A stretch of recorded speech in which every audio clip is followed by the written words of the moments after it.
ഞാൻ ജോലി കിട്ടിയെന്ന് പറഞ്ഞ് മെസ്സേജ് അയച്ചിട്ട് അമ്മ എന്താ റിപ്ലൈ തരാഞ്ഞേ? എന്റെ ഫോണിന്റെ മൈക്ക് കംപ്ലൈന്റ്, അതാ ഞാൻ വിളിക്കാഞ്ഞേ. ഞാൻ എന്തിനാ മെസ്സേജിനൊക്കെ റിപ്ലൈ തരുന്നേ? അതെന്താ? നീ വേണമെങ്കിൽ എന്നെ ഒന്ന് തല്ലിക്കോ, എന്നെ ഒന്ന് വഴക്ക് പറഞ്ഞു. പക്ഷെ ഈ പുച്ഛം എനിക്ക് ഇഷ്ടമല്ല. അതിന് അമ്മ ഞാൻ ഇപ്പൊ പുച്ഛിച്ച്. എനിക്ക് ജോലി കിട്ടി, അമ്മ കുറെ നാളായി കഷ്ടപ്പെടുവല്ലയോ, ഇനി വീട്ടിലിരുന്നാ മതി.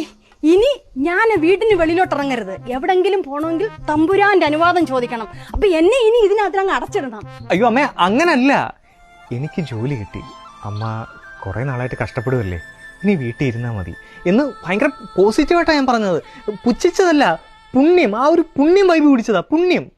കാണു, എനിക്ക് 5 അക്ക ശമ്പളമാണ്, അമ്മയ്ക്ക് സമാധാനമായല്ലോ.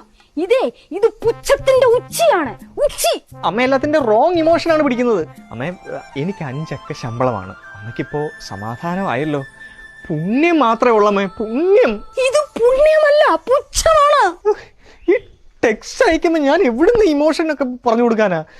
അതൊക്കെ വായിക്കുന്ന ആളുടെ ഒരു മൈൻഡ് സെറ്റ് അനുസരിച്ച് എടുക്കുന്നേ. അമ്മ ഇങ്ങനെ സന്ദീപ് കൃഷ്ണനെ പോലെ സംസാരിക്കല്ലേ. അതാരാ ഈ സന്ദീപ് കൃഷ്ണ? അതാ ഗോളത്തിലെ പോലീസുകാരനാ. അങ്ങനെ ആരെ കണ്ടാലും സംശയമാണ്.